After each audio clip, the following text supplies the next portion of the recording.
هالمرة مشيته هيج. المرة الجاية شلون؟ لو انت عبالك بعد ما راح يوصل لك. لا راح يوصل لي، وراح أشوفه مرة ثانية وما راح أشرد. ما قدرت أحط عيني بعينه، ما قدرت أحكي حكاية واحدة، ما قدرت كل شيء أسويه. تروح تاخذه مني ده وتطلع برا العراق، هذا أحسن حل لك وللكل. إذا أخذته وطلعنا برا العراق ما راح يسألني؟ ما راح يقول لي مرتي وين؟ ابني وين؟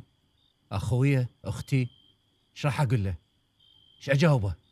أول شغلة راح يسألك عليها حصته بالورث، لو هاي نسيتها.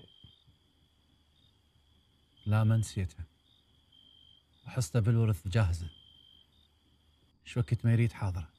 شوف، من هنا لحد ما يختم مغادرة على جواز سفره، انت المسؤول قدام عن ايش يصير، فهمت؟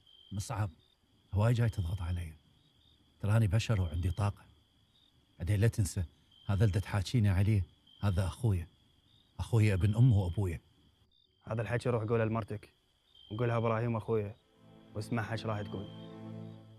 بلال، هاي الطريقة مو بس راح تحمي نفسك، راح تحميه هو هم.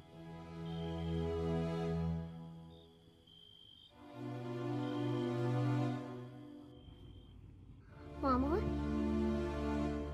كملت كل دروس عاد اروح العب بالبلاي.